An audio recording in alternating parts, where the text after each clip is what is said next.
Hi, I'm Jacqueline. And I'm Courtney, and this is Caffeinated Crimes. So we could not think of anything to talk about at the beginning of this episode, which, is wild because we always have we didn't have Yeah, anything podcast appropriate to talk about, that the yeah, whole world can hear. as So usual. we're like, yeah, exactly. So we're like, we'll just look up some like first date questions and have some fun little like icebreaker, question, whatever. Which led us to Courtney's question. Yeah, okay, so the question was, I'll say the Sorry. question first to, give a little context. I was Um, like, I'm gonna forget the exact wording of the so question, but apparently you did too. So, it said, like, is there an article of clothing a date, like a first date, could show up wearing that you would like walk out on? And yeah, I said immediately yes. A man in a flip-flop, a slide, anything where his feet are showing. like an open-toed shoe. Yeah. And then Jacqueline was like, what if you go to first date on a beach or a lake? And that sounds like a murder podcast. So I don't know what dates she going on, but I'm not going on those dates.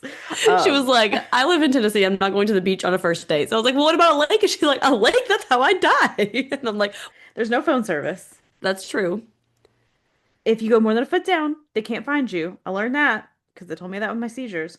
Yeah. No, I don't like. And then you're stuck in the boat or by the lake. And you're like, what if I want to leave? And you can't. Anyway, so this is my question. Is anyone else just like hate seeing a man's foot? Like, Okay, so here's my follow-up question. okay. Me personally, not really, but I know you weren't really asking me, but you were Yeah, really Andrew asking me, wears a is it just the Chaco a two of lot. us? Yeah, I know. Yes. Andrew solely wears Chacos in the summer, not a single other shoe in sight unless he's running or mowing the lawn. Um, but is it specifically men's feet? Or do you have a problem with like women's feet? Mostly men, because men Okay. don't really take care of their feet as well as women do typically. Um, they're usually a lot hairier than hairy Yeah, toes. I that don't is know. I just true. don't like it. And Kevin is a fuzzy sock in Vans all the time. Like he hates flip-flops. He hates his feet out. So Yeah. perfect match. And if we're at home, I mean, he's usually wearing socks, but like I don't really care that much if we're at home.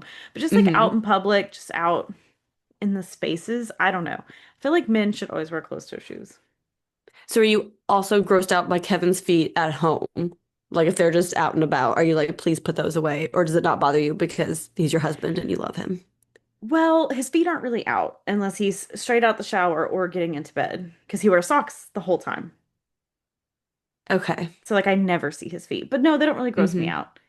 But once he puts a flip-flop on, even when we're going to the beach or the pool, the man doesn't know how to walk in a flip-flop and it does give me the ick a little bit, but I don't know. Just like I don't know. I don't love it. I don't love Yeah. it. I mean, I wouldn't say that I like seek out looking at men's feet or that I have any kind of like positive affection towards men's feet, but I don't really have any negative, just There like, oh, is they're like a just feet, they're podcast I there. listen to that also agrees where a woman is like, I never want to see a man's foot out in public. I feel like And it I get definitely it. depends on the man though, and the feet, because there's some really gross feet out there. And there are some feet that it's like, okay, Yeah. you clip your toenails occasionally. They're like a normal color. They're not like ridiculously hairy. Like there are some that it's like, okay, this is and then there Yeah. are some that it's like, you should probably Oof. Yeah. keep those away. Men should get regular pedicures. That's all I'm saying. Yeah, that is a good point. But I finally got a pedicure this weekend. I've been trying to get one for like 3 weeks and shit keeps happening. And I finally got one and it was glorious as always. yeah. I'm getting one next week. My toenails are looking rough. But since the time I initially asked this question until now, have you thought of an article of clothing that somebody could wear that you'd be like, I'm out? A cowboy hat? I'd probably be out for a cowboy hat too. Just like at a Courtney's like, restaurant. let me list what I would not be out. Actually, let me list what it would be an acceptable outfit. I mean, Uh, a I think Canadian tuxedo, I'm out. Denim on denim, I'm out. Um, the only thing is like a cutoff shirt where like the cutoff comes down to like your waist. You hmm. know what I mean? Like where it's That's like I not a could first date see. outfit. Not at all. Like if you're at the gym, okay, cool. I don't really care. Yeah. Literally If you're anywhere else. At the swimming, if you're grocery working store, out. any place like that, I don't want to see Yeah. an entire like arm cut out Yeah. tank top. Like just don't wear a shirt if that's what you're going for. Hmm. Like, Hmm. I think that would Agreed. be the only, hmm, maybe like a weird hat though. Like, no, because I guess it depends on what the date is. Like, what's the situation? Where are Like we? a What are we fedora, doing? I'd walk out. Yeah, I'd yeah. walk out. A fedora or those little like Newsies hat, like the little what's that hat called? No Um, shame if you wear these hats. No shame. I Again, know. I was it's like, your people personality. are probably Sometimes getting so mad at I us right know there now. are so many men who are typing like, "How dare you insult my feet?" Well, get a And pick. and these are just our personal opinions, okay? Yeah. Find someone who loves your hat and your feet, okay? I mean, So my head got shaved this month, this year, so this month. I'm this month. It wasn't this month. It was three It's been months a few ago. months, Courtney. Do we need to talk about Yeah. time? Or are we having some issues with time? Jacqueline's about to call my neurologist. She has no idea where she is. Um, so I'm sorry. We need to go I'm over not some winning any things beauty here. contests, so go ahead and talk shit about me too. But Oh gosh. anyway. Speaking of hair, so I feel like I should maybe be offended that my daughter, my 4-year-old, started a new week of summer camp this week. And so it's a new teacher that she's never had before. And this is day 2 that she's come home with her hair redone. And I'm like, is there something wrong with the way I do her hair? In rebuttal, in defense of the teacher, I have seen pictures of Millie midday after you drop her off, and that hair goes everywhere. So She does do a French braid, so she's probably like, let me please help this girl and just get this out of her she's like, face. "Your hair is in your face every day, and we're dealing with glue. And if I have to get glue out of your hair one more That is time." a good point. You know, Um, I've seen the before and the middle of the day, like the 2 hours later hair. So, that is true. That is true. Because like yesterday I had it in these little like I guess like piggy tail bun kind of thing, like not really on top of mhm. the head, but kind of like just a little like piggy tail bun thing. And she like braided the sides of it and then had the little piggy tail bun. And I was like, oh, that's cute. And like today, like Ader just gave her like a straight just back ponytail and it was like braided on top and then the ponytail. I'm like, all right, what are we gonna come home with tomorrow? Hey, maybe they're running out of material and they're like, hair time? Everyone gets their hair Right. done. It's salon time. Like we're here all day. Okay, what else can we do? I'm about to be like, yo, Miss Cindy, can you help me do this hair? Because I don't know how to do it. Can Yeah. you please teach me? Thank you. That's cute. Can I do that again? I'm start Yeah. copying what she does every day. Oh, anyway, So we have a few update, well, two kind of updates, which we haven't done updates in a while, but so we've all heard about the P. Diddy case. We've all heard about it. And if this tells you anything, having money and being famous means you kind of get acquitted of serious charges. what? This is brand new information I was not Shocking. aware of. Um, and this is on the heels of when this podcast is recorded of suddenly there's no list for Jeffrey Hmm. Epstein, who? Epstein. There's no list, which we all know is a lie. The Yeah, nation is divided on almost every topic right now, except we all know there was an Epstein list. But exactly. P. Diddy was only found guilty of 2 counts of transportation for prostitution, and it was for his ex-girlfriend Cassie and then another woman who I don't think her name was released, but he Hmm. was acquitted on the more serious charges of racketeering and 2 counts of sex trafficking. So those were the ones that like really held the weight, and he was acquitted on those. So Yep. womp womp. And he has not been sentenced, right? No, not yet. Which I'm I sure don't will think so. be a very Usually it takes like a few minimal. weeks, I feel like, for that for some reason. I don't know Yeah. why, but Yeah, like you said, shocking that someone with money and fame is able to get out of these charges where someone else would not be able to. yeah. And like I was talking about it with my coworker today where she was like, and this is why women don't come forward. Exactly. Because it's Exactly. like poor Cassie, literally like 9 months pregnant, is like testifying, and then it's like you Hmm. have your baby, and you're like, oh, he'll probably get out in like 5 years. Hmm. Great. Yeah. So, Yes. Also horrific news this week, the flooding in Texas. I mean, just I have no words, but like have you seen like the time lapse videos of like how quickly the water Hmm. rose? Like it was just absolutely insane. At the time of this recording, which is July 8th, there's been over 100 confirmed dead, 160 still missing. Just absolutely tragic. I have no words, honestly. Yeah. Another one of my coworkers lives like 3 hours from it, and she was like, it's an area that just like never gets rain ever. And so when Yeah, rain came through, it's just like, there's nowhere to go. yeah. I saw also, I think it was just a tropical storm, Chantal, whatever. I know North Carolina is getting hit pretty bad with some flooding, Mm, especially like Chapel Hill area. So yeah. rough year so far for like natural disasters. Like, Yeah. I don't know if it was this year. Were the California fires this year or was that late last year? I think that was this year. I thought so too. I thought it was like January. Yeah, I'm pretty sure that was this year. And then, of course, the North Carolina flooding, and now this, and just, Hmm. I mean, uh, Kentucky was hit over and over again with tornadoes. I mostly yeah. know that because I'm the supervisor for Kentucky. So it was like every week there was a tornado, there was snow, there Mhm. was just a lot of crazy weather events. So, I mean, we had two tornado warnings in one day here, like, what, hmm. a couple months ago? Like, Yeah. At 3 p.m., I was in the basement. At 10 p.m., I yeah. was in the basement. And like So, out of nowhere too, I feel like a lot of times like we kind of know like, oh, like there's a storm coming. Like I'm literally sitting at my desk like on a call with my boss and like our phones like start going off and I was like, oh, we're in a tornado warning. Let me call you back once I figure out what's going on. Like, yeah. so yeah. Yeah. Um, Crazy. But if you didn't read the title of this case, this is a two-parter. So if you don't want to wait 2 weeks for part two, you have two options. One, hit pause and we'll see you in 2 weeks. Two, hit pause and go to patreon.com/caffeinated crimes. And both episodes will be available at the same time. So you can listen to them back to back and get all the info all at once. And then we also have a bonus coming out probably next week. Yeah, probably next week. Yeah. We usually do Yeah. last Thursday. Sometimes we'll do it around the same time as a double. It's just whenever it'll be sometime this month. Yeah. We'll get it. Sometime before the end of July. Okay. It'll be there. It'll be there. Okay. Yeah. Um, it'll be on the history of the guillotine.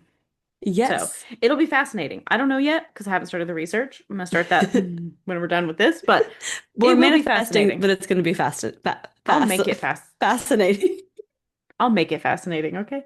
Um, so yeah, speaking of fascinating, this one is very fascinating. So we have quite a few sources for this one. One is the docuseries A Body in the Snow, the trial of Karen Reed. There is a Crime Junkie podcast episode that we referenced. Um, the WHDH article, it's kind of like a local newspaper, a CNN, two CNN articles, an NPR article, and a CBS News article. So, John J. O'Keefe was born in Braintree, Massachusetts. His friends would call him JJ or Johnny. He did have an older sister, Kristen, and a younger brother, Paul. And he was generous, funny, loyal, and very close with his family. And he went to Northeastern, and then he got a master's degree in criminal justice from the University of Massachusetts. His grandfather was a cop, so he also like always wanted to be a cop because he kind of grew up around that. And he did join the Boston Police Department. And in 2022, he had been a cop for 16 years and he was about 46 years old at this time. And then in 2013, Kristen, who again is his older sister, was diagnosed with a brain tumor, and she fought hard but passed 5 months after discovering it. They were very close. Again, he was very close with his family, especially with his older sister. And then his brother-in-law died of a heart attack 2 months after Kristen passed away. So, a lot going Oh my on gosh. in a short time.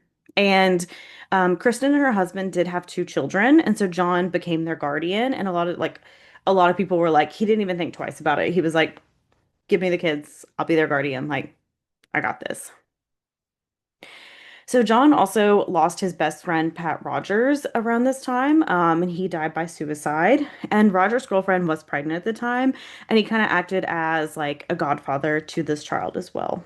Um, and his girlfriend in 2022 was Karen Reed, and she called him like the patron saint of Canton because it's like he was so loved, everyone loved him, he was so nice, like just kind of like viewed so highly in this community. And John and Karen have been dating for almost 2 years. So Karen Reed had never been married and had no kids, and she kind of like said herself, she was like, I never envisioned myself like having, the white picket fence and the family and any of that. Like that was never really like who I was. She worked at a finance service company for decades, and she was also a lecturer at Bentley University, and her father also worked at Bentley University. She lived most of her life in Massachusetts, and she was a middle child with an older brother and younger sister. She was outgoing, had a great personality, and brought a lot of fun. She was private, but she'd be open, so like she didn't like go blast all of her personal stuff on Facebook, but if you like were close with her, like she would talk to you about it. And she did say like a true Massachusetts woman, she could be reactionary and impulsive at times. So, um, can't we all? Can't we all? Right. So, Karen met John in February of 2004 through a high school friend, and they did date for a few weeks, but Karen had a job in Ireland, so they stopped seeing each other and kind of fell out of touch. And then at the beginning of the pandemic in 2020, Karen was working remote, going stir crazy like we all were, and then, you know, what a time. So she got on Facebook and John had messaged her. It appears like he probably did message like a few girls, like it wasn't just her. He was just kind of like reaching out to a bunch of people. But Karen did reply, and Karen really liked John and she liked, the kids, and everyone in his life also liked Karen. So it's like they all got along. She really enjoyed John. She enjoyed his kids. Like they were all pretty close. And then Karen and John got into an argument on January 28th, 2022, and she said most of the arguments were about the kids, and he thought Karen spoiled them too much, kind of being like, I'm kind of their father figure and you're with me, so you can't like spoil them. Like I'm trying to raise them, I can't just be the fun uncle right now. Like I actually have to raise them also. So, Yeah. Yeah. which is kind of like a hard position to be because you're like kind of like a stepmom, but like not a stepmom, and then like they're a little bit older. So it's just like a weird relationship time. Yeah. Some difficult dynamics there. Yeah. So Karen was really upset and she left to go to her house in Mansfield and she worked remote all day. And Boston was actually supposed to get a really big snowstorm. And Karen's like, I don't really want to be snowed in alone. Like, I'd rather be with John and the kids, even though we had a fight, like, I'd rather be with them. And so she went back to John's house around 8:30 p.m. And then at around 9 p.m., Karen met John at CF McCarthy's in Canton. And then at 10:54, they went to like the Waterfall Bar and Grill, which is like right next door to McCarthy's, so they could just like walk right over. So she met up with Matt and Jen McCabe, and they saw Jen a lot. Jen coached John's niece's basketball team, so they were in communication a lot. And Brian and Nicole Albert, as well as Brian Higgins, were there as well. So Karen had only met the Alberts the week before. Like she didn't really know them, but this was kind of just a group. They were all kind of somehow in the law enforcement and different, like we'll get more into it later, but they all kind of knew each other. So it was getting close to midnight when John said they'd been invited to the Alberts house. And she was like, okay, yeah, sure, let's go. Everyone had been drinking, so they're like, yeah, let's continue the party. It's last call here. Let's go ahead. So, they go to 34 Fairview Road, which is the Alberts house owned by Brian and Nicole Albert. And Nicole and Jen are sisters. So that's kind of how they know each other. And Brian's son had just turned 21, so there was like a party going on. And so like it was a fun place to be. And it was only about 2.5 miles away from the waterfall. So even though they've been drinking, it wasn't, don't ever drink and drive, but it wasn't like a long drive to get there. Hmm. So when they arrived, it was kind of dark and they didn't see any vehicles. And Karen's like, John, can you just go in and confirm that like we're actually welcome here? Like this is kind of weird. So he got out of the car to go to the house, and she said she had a vodka soda in the car, and John took it with her. Like they'd taken it just from the bar, like just walked out with the glass, I guess. Um, Yep. I'll just take this to go. I'll just take this with me. Um, and so he took that with him and walked up to the door. She said he went into one of the doors and then didn't come back out for a minute. So then she waited a few minutes and she's like irritated because she's like, well, I'm just sitting out here. It's snowing. Like, can I come in? Am I waiting? What's going on? So she starts calling him and he doesn't answer. And so she leaves a few voicemails. Um, but what she didn't know was like John was not getting her phone calls. And then like the last time she spoke to him was like when he was would speak to him is when he was getting out of the car. So he wasn't answering, and then 10 minutes went by and Karen left and she was upset. So she kept calling and left a few voicemails. But like she didn't know like John wasn't getting her phone calls and like the last time they spoke was when he got out of the car. So she drove all the way to John's because she was like, I'm not staying here anymore. It's been 10 minutes. You figure out your own way home. These are your friends. And she was calling him the whole time, just over and over again. And she said, like, she'd been drinking and she was swearing and she said some pretty horrible things. Like, the voicemails are pretty bad. They are on the internet if you want to hear them, but she's like, fuck you. Like, you're a pervert. Like, what the fuck are you doing? Why are you doing this? Like, just screaming as a drunken woman does. Um, Yeah. Not excusing it, but it's like, clearly she's like agitated and just like yelling at him and like saying horrible things. And she admits they're horrible things to say. And I mean, it's also what, like 1 a.m. at this point, and she's like Yeah. outside this house waiting on him to like confirm that they can go inside, and then he just like disappears with her drink and never comes back. And again, not Yeah. to excuse it, but it's kind of setting the Yeah. scene. And like you've been drinking and so you're frustrated and you're like, I don't know Yeah, these people. It's snowing. A blizzard's coming. Like, what is yeah, going on? She was also convinced that maybe he was sleeping with someone else in the neighborhood, and that's why he like disappeared into the house. Like maybe this woman was also in the house, and he was just like using her to like drive him there. So it was she was very worked up. So she actually, after 12:30, called him over 50 times. This is how much she's just like boom, boom, boom, boom, boom, like wow, that is calling, calling, excessive. calling. That's a lot of calls. It's a lot of calls. So eventually she fell asleep around 1:30 a.m. to 4:30 a.m. at his house, and she slept on the couch because she was like, if I sleep on the couch, like once he gets home, like I'll wake up, continue our fight, probably, whatever. Um, and so around 4:30, she woke up and she called him again, and there was still no answer. So she started calling all his friends, and no one had heard from him or seen him. So she did call Jen at 4:53 a.m. and said she was looking for John. And Jen said, "You know what? Come pick me up. I'll help you look for John. Like, we were all drinking. I'm sure he's wherever." So she was also calling Carrie Roberts, who was also a long time friend of John's.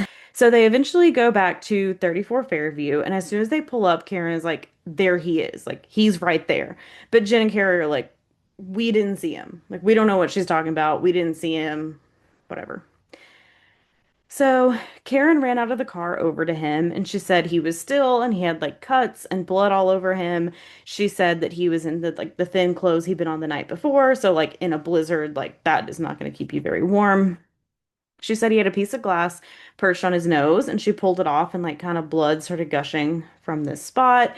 She said his eye was split and blood was running like down his face. So she tried to do mouth to mouth to revive him. And when she pinched his nose, she could kind of hear him gurgling. So her first thought was like, "Oh, I left him. He was drunk. He fell. Now he's like choking on his own vomit," which can happen if you're like on your back and you're drunk. So she's like trying to Hmm. turn him over because she's like, let's see if and then Carrie yells like, "Don't do that in case he has a broken neck," which Karen was like, "Okay, but like, why do you think that?" And like Karen said they were basically just like yelling at each other because this is a very high stress situation. Like you find him and Yeah. then you're all just it's like 5 a.m. You're all just like screaming at each Hmm. other.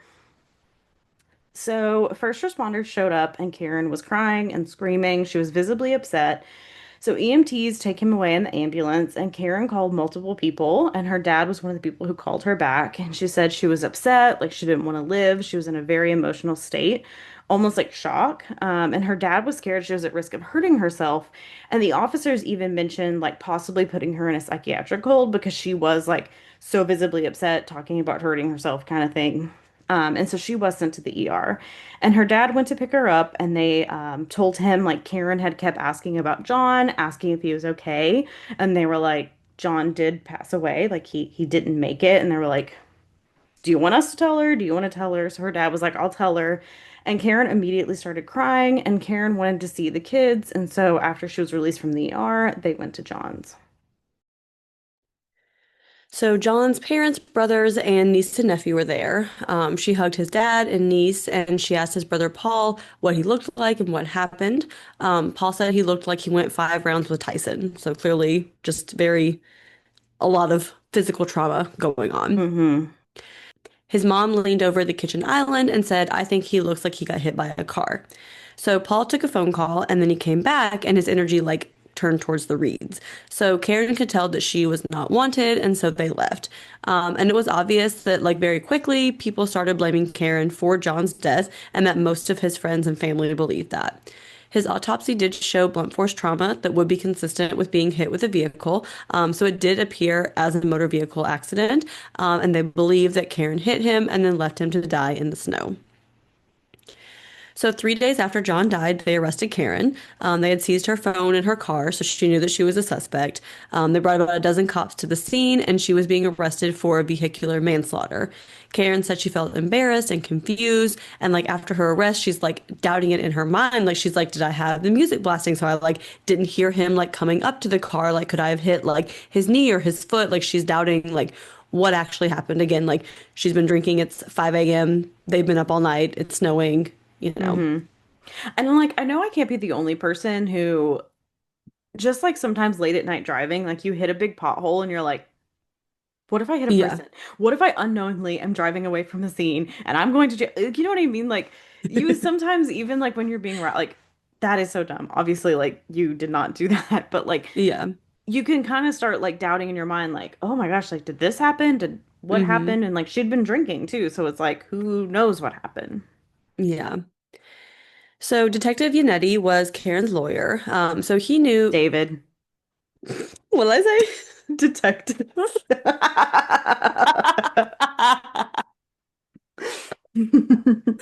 Oh God, but I was like, wait. I don't know why. I just saw D capital word and then another word. I'm like, yep, this is a Yep, that's a detective, even though detective, it all says right. he He's was a a lawyer. lawyer. Detective Oh. lawyer. Oh God. Maybe I'll leave that in. So David Yannetti was sorry, I'm also laughing because when you unmuted, I was like, oh, how is Dianetti pronounced? And then you're like David. And I was like, wait, what did I I say? know you were I like, what? I, I knew it was Yannetti that was wrong. Okay. So David Yannetti was Karen's lawyer. So he knew that police officers were treated with higher importance, there's more eyes on the case. He's like, this is gonna be a big deal. So she also hired Alan Jackson and Liza Little. So Alan and Liza looked at the autopsy photos and they did not believe that he had been hit with a car. Alan and Liza both worked on the Kevin Spacey and Harvey Weinstein case, as well as other murder cases in Los Angeles.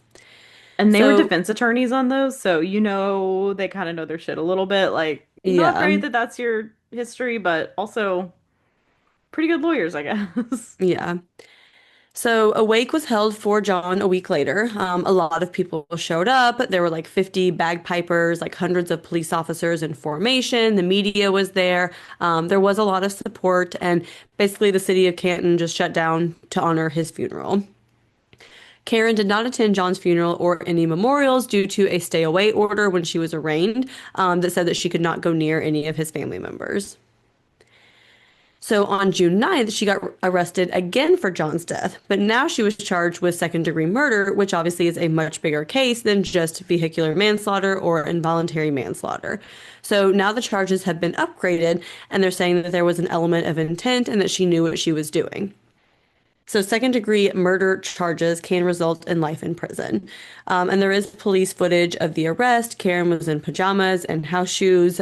She was asking if she could change because she didn't want to be published everywhere in her pajamas. And the police are also seen talking after she's in the car, about how crazy she is and how all she cares about is what she looks like on TV. But I'm like, I also get that because from your first arrest, you saw all the footage of you online and you're Yeah. she's literally doesn't have a bra on. She's like, I don't have Hmm. underwear on. I'm in boxer shorts. I'm in house shoes. Can I please just Just change into put some something else clothes so that on. I'm not Yeah. in public like this? And they're like, oh, she's so crazy. She only cares about her appearances. And it's I think that's normal. If a guy was in his boxers, he'd be like, let me put clothes on. Yeah. Can I put some pants on? Yeah. And a bra, maybe.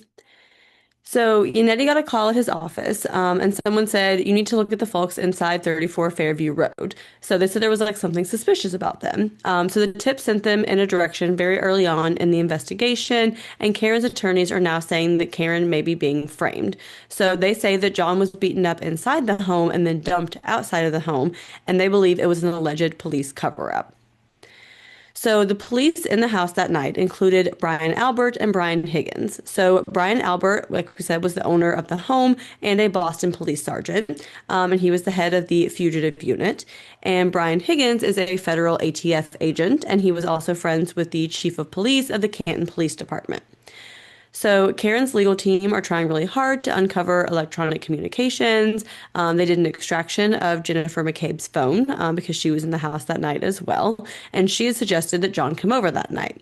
So a computer forensics expert looked through the extraction and they found a Google search for how long to die in the cold, but it had misspelled how and spelled it as HOS. So he was pretty confident about this. It was searched at 2:27 a.m. on January 29th, 2022.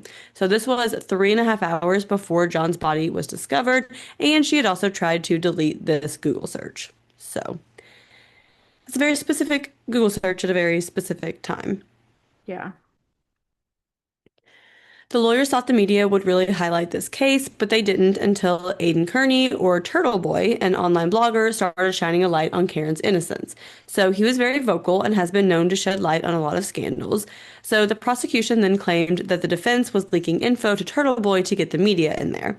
Karen's lawyer said that they could send him info as long as it was public information, and a lot of people then started advocating for Karen Reed. So they would stand out and do protests to bring up her name, and it got to the point that it was very divided among pro Karen and pro police slash pro prosecution. So now people are standing outside the courthouse every day in support of Karen. And a lot of people think this is like built up from years of police corruption, no accountability for police officers, police planting evidence, and the connections keeping them safe, as we have seen many times. And Hmm. people were sick of like the old school boys club and police not being held accountable. So now we have like the two sides here, and she is just like the poster child for like police do these things sometimes, and she may be Yeah. being railroaded here. Hmm. So when Karen's trial started, there was a 200-foot buffer zone around the courthouse. No one in the courthouse was allowed to have clothing or signs that supported either side. A lot of supporters wore pink for Karen. There were also protesters who were chanting "Lock her up," and they were all dressed in blue. And a lot of media said that this was all about Karen and not getting justice for John. Karen said that this was a trial against her, but that they wanted to prove what did really happen to John. And then on April 16th, 2024, jury selection began for her trial. So again, this is like 2 years later, so just kind of looming over her head for 2 years. And of the first like 88 pool of jurors, 69 had already heard like about this case, with 24 having their own opinion about it already, which is pretty high numbers. Um, but they were able to finally get the jury selected, and the trial began on April 24th. So sorry if this is a little discombobulated. I tried to go like by witnesses, but it's just so much information and so much she said, he said that I'm trying to keep it logical, but it's kind of hard sometimes. So, Jennifer McCabe was called to the stand. So they start to detail the night of January 28th and how John and Karen eventually, went to the waterfall. And just as a reminder, at the waterfall, in addition to John and Karen, was Brian Albert, Nicole Albert, Julie Albert, Chris Albert, Jennifer McCabe, Matt McCabe, and Brian Higgins. So, big group of people. They're kind of all drinking together at this bar. Jennifer said that Karen had been frustrated with John and about their fight, and just kind of like had been like venting to her like a friend, not like she was like, oh, like what, just like you do when you have a fight like with your significant other and you're just like venting to your friend about it. But everyone did report that John and Karen were in a good mood, and there is like footage of them together. There's no like hostility. They do look like they're having fun. They're hugging each other. They're getting along. So Jennifer's the one who invited John and Karen to her brother-in-law the Albert's house for drinks around midnight. And They had never been there. They knew them more in passing, like as we mentioned. And Jennifer was already in the house when they arrived. She said she observed Karen's vehicle parked in the street in front of the house, and she texted John at 12:31 a.m. and said, "Here, pull in behind me," but he never responded. She texted him again at 12:40, and she was not sure if they were still there. And she said at that point, she wasn't sure if they decided to leave, but she didn't think much of it. She was like, "I saw them, but like they went home, maybe whatever."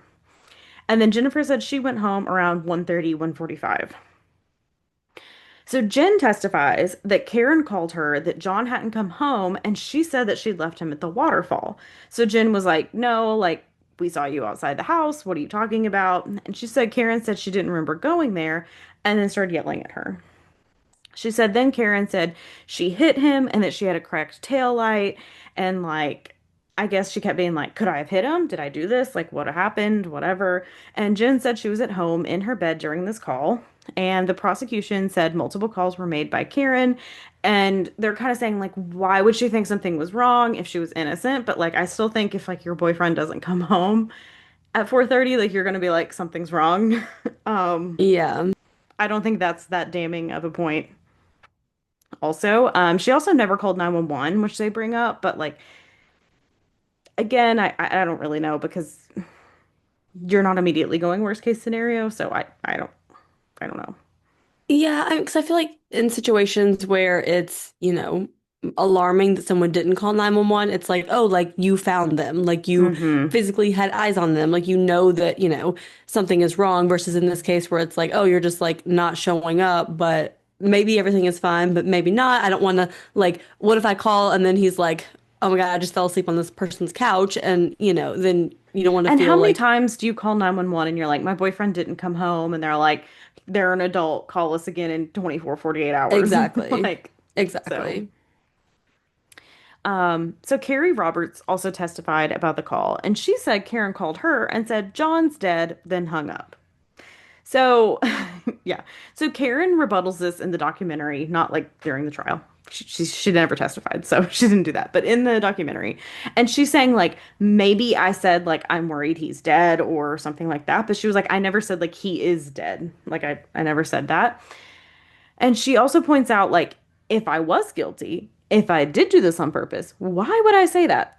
Like why would I call and go John's dead and then hang up? Like what if Yeah. I did intentionally kill him? Carrie said Karen called again and said she was worried he was dead and maybe he was hit by something and didn't come home last night. So Jen testified that Karen picked her up and Carrie said, "Well, let's all meet at John's. He's probably there passed out and you just didn't see him." So they all went back to John's and it's now around 5:45 a.m. And Carrie said she pointed out um her cracked tail light and kept saying like, "Did I hit him? Did I hit him?" Like what's this from? Carrie said, "No, I don't think you did." Like, Carrie's like, "What are you talking about?" Like, "No, you're fine." So they search John's house and they find no sign of him. And then Karen suggested they go back to 34 Fairview. And Jen said Karen was like screaming the whole time on the way. And like Carrie was yelling at her to like shut up and look for John. Like, it's just a lot of chaos. Like, everyone's just kind of yelling at each other, basically. Um, Like you said, like this is a very stressful situation. So, Stressful. And I'm also like, y'all were out drinking till like 1 in the morning. You're probably still drunk. Like, yeah, for let's be sure. honest. You're probably still drunk. Like, high emotions, like one person gets elevated, everyone gets elevated. Like, they're not having the one like calm person. Like, I think they're all just like elevated. So as soon as they approached the property at 6:03 a.m., Karen saw him at the edge of the property. And Jen said when Karen said this, like they saw nothing. Carrie said the same thing, kind of like we mentioned earlier, how they were like, "I don't know what you're talking about. We don't see anything." So they're saying like, how could Karen just know where he was? Like it's dark, it's just a hump in the snow, and she just somehow knew exactly where his body was. And they're kind of claiming like Karen must have known where he was. That like Karen is being like, let's go back there, and then she quote unquote finds his body, that she knows it's there because she left him there. So Carrie said once they found John, she tried to be calm, and Jen called 911. And Carrie said when he was lifted off the ground, they found his phone. And Jen said that Karen just kept running around and screaming. And Jen said she told first responders that she hit him, and she said it 3 times. So they're claiming like that's what she said. And many first responders did get up on the stand and testify about that night that Karen kept saying over and over again, "I hit him, I hit him, I hit him." Um, So the prosecution also provided a count of how many drinks Karen had that night, and it was about 9 in total. Karen said it was closer to 6, that like the group kept buying shots and she kind of poured them into her drink that she wasn't really a fan of. But again, there's a lot of drinking that night, so I'm like, how are their memories so crystal clear 5 hours later? Yeah. Yeah. Um, and an officer with Canton Police Department, Stephen Saraf, testified he never heard Karen say, "I hit him." And the defense attorneys were actually able to pick apart the witnesses who heard Karen say, like, she hit him with video evidence from that night because they did have, like, police cams and all that kind of thing. Um, and most witnesses could agree that their memory wasn't crystal clear and that the video doesn't show her ever saying, "I hit him." And that's not heard on any of the tapes or in any statements from that initial night, just when we come back up to trial. But what is heard on the tapes is he dead? Is he dead? So that's heard over and over again, but not never in any of the footage do you hear her say, "I hit him."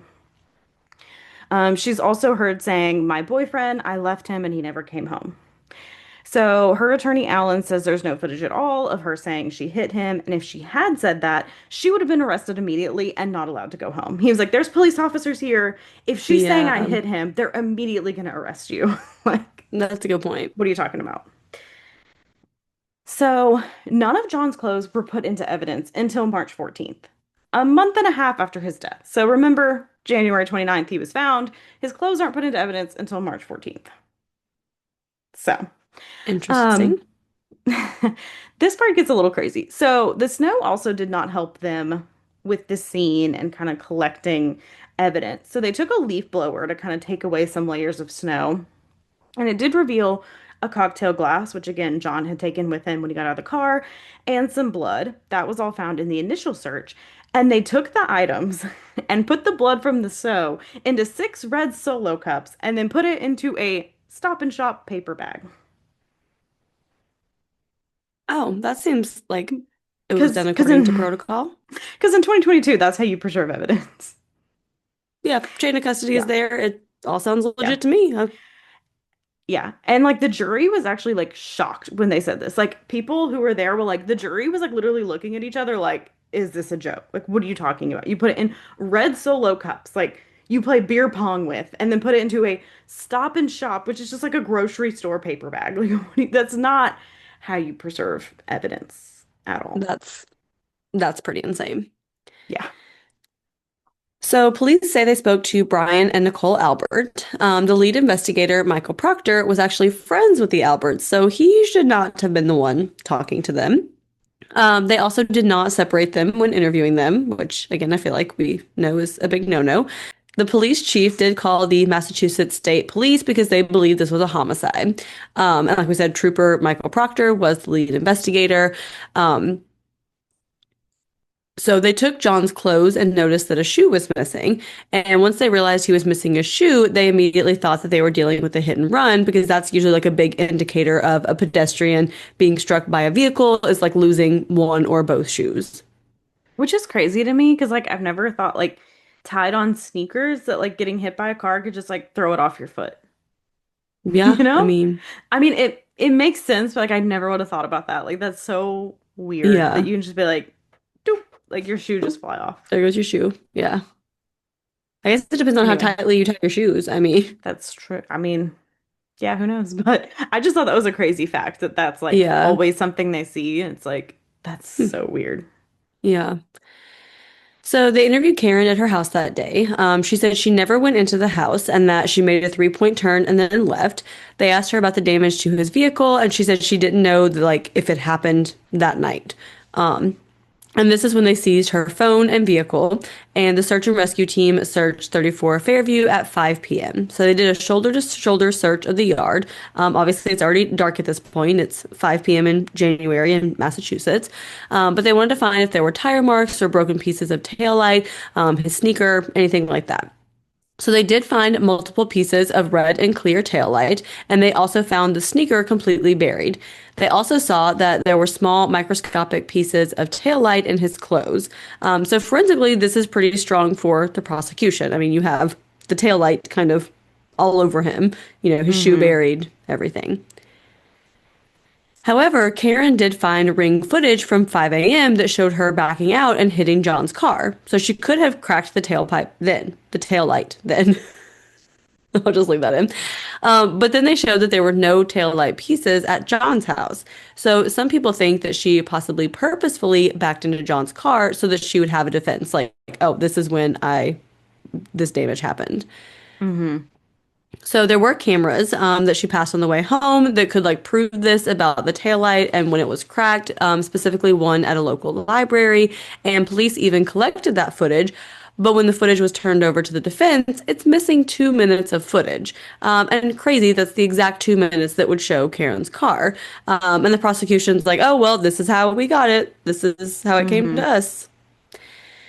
And there was So, like two separate cameras that could have caught this, and they're both missing. And it's like, wow.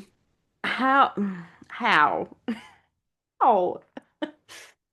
I don't Yeah. know. It's crazy. It's Yeah. too many coincidences, and this is why this is such a divisive case, but also such like a Uh-huh. highly like talked about case because it's just like, how do all these missteps keep happening? Yeah. Yeah. And obviously, some people think that the police could have tampered with evidence. Karen's car was seized at 4:12 p.m., and the search team did not get there until 5 p.m., and they didn't find the first piece of taillight until 5:46 p.m. So during the time of the leaf blower, they did not find any trace of taillights.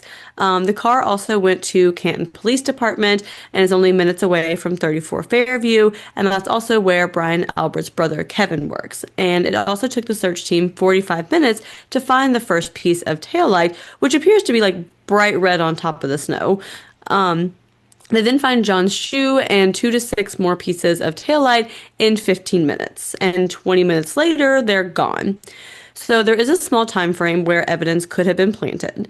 Over the next few weeks, the investigator said he found 46 more pieces of taillight. Now, again, remember that Trooper Proctor knows Brian Albert and his family, and like they've known each other for years.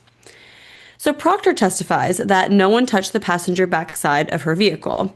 A police video is shown of the car at the garage, but in cross-examination, they reveal that the video is backwards. So it's inverted, so they now see that Proctor's hat, and he is on the backside with the broken taillight.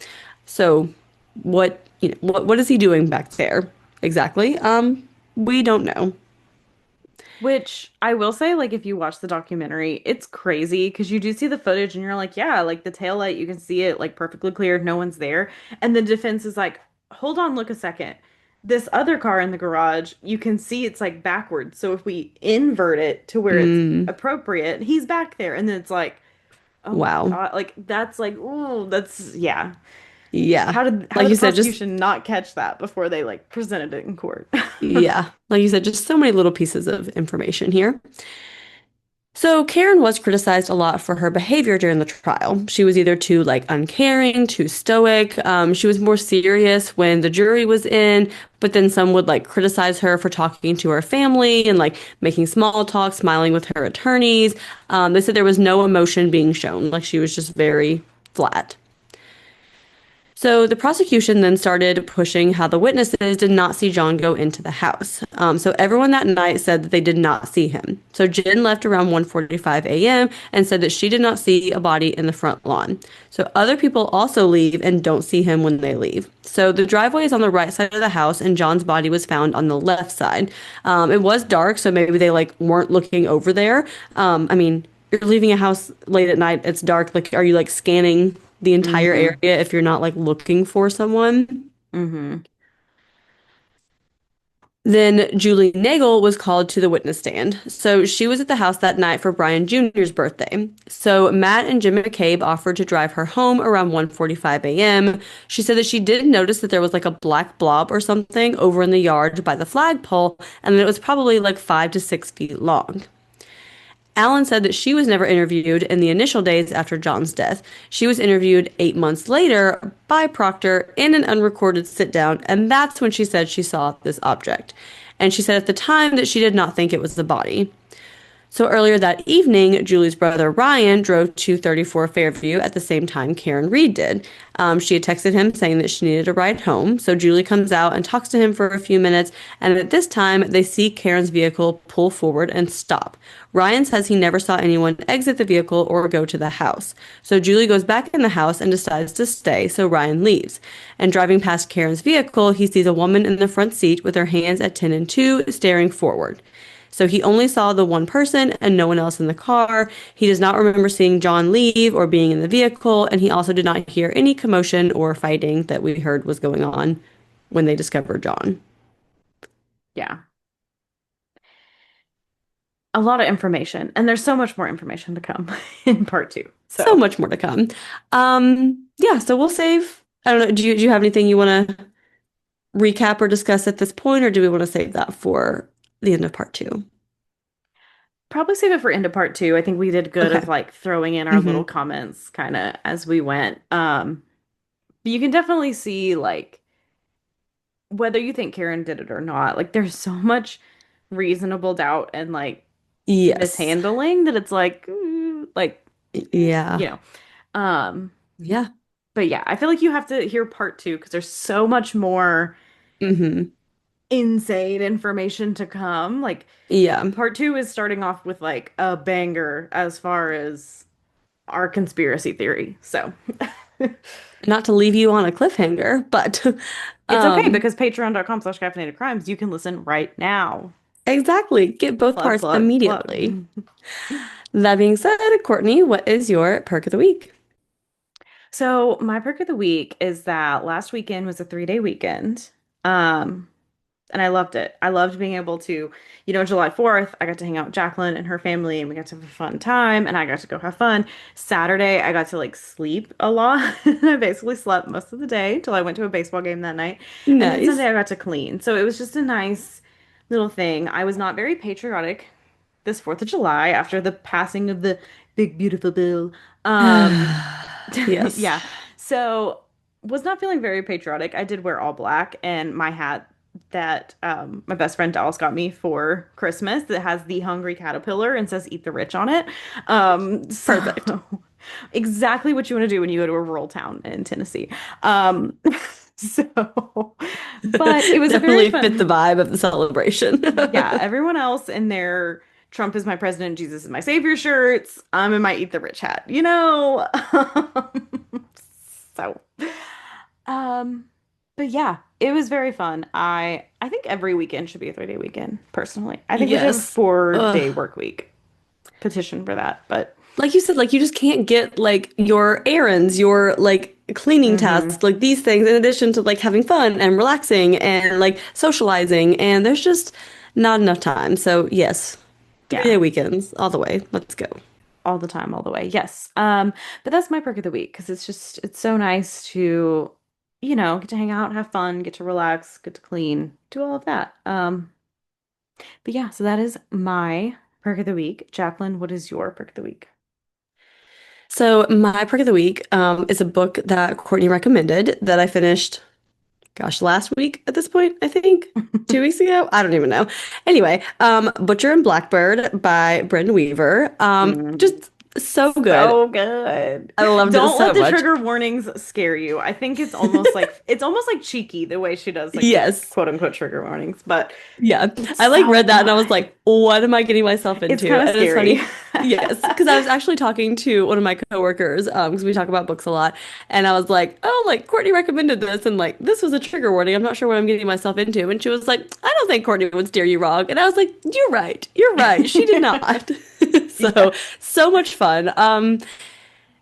Yeah, I don't want to give away too much, but just, Yeah. it's It's kind of like Dexter meets romance, yeah. meets smut kind of. Yes. So Yes. It's so entertaining, so much fun. the Just a like really enjoyable banter, the story. wittiness, Yes. it was so good. Yes, I had a blast reading it. I mean, there were times that I was like feeding the baby in the middle of the night and I was like staying up after she was asleep because I was like, well, I just gotta finish this chapter.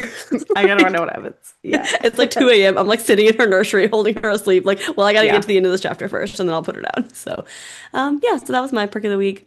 Highly Yeah. recommend. Had a great time. Really enjoyed It's myself. so good. The whole series is good, but like nothing in my heart, like none of the three can compare to that one. Like the other two are Yeah. very good. Like they're still worth the read, and it's like nice because it's like the three brothers, so it's like you get to Hmm. keep seeing like all your characters and kind of stuff. Yeah. But just that first one, just like I think it was just like not knowing what I was getting into and then being like, oh. Yeah. You're like, And oh, then oh, this is where we're going yeah, with the this. second Yeah. one also had like a smut scene that I was like, oh, oh, ooh. Oh, so it was one that I was like, I did not see this coming, but I'm kind of enjoying You're like, I'm it. kind of having a good So, time though. yeah, Yeah, so if you've read it, definitely let us know. Let us know your thoughts. Like Courtney said, part two is available right now on patreon.com. If not, we will see you back here in 2 weeks for part two. We're in all the places on all the things. It's in the show notes. You can click, click, click and find us wherever you want to find us. Any ratings and reviews on Apple Podcasts, Spotify, which I don't know if you saw. I was looking at our stats recently for whatever reason. I don't know. And the majority of our listens are coming from Spotify. So I guess rate us over oh, there. nice. So, anywhere that you listen would be appreciated. Yeah. Yeah, I feel like you covered all the places, all the things, all the reviews, all the stuff. So in the meantime, go have a cup of coffee. And don't commit a crime.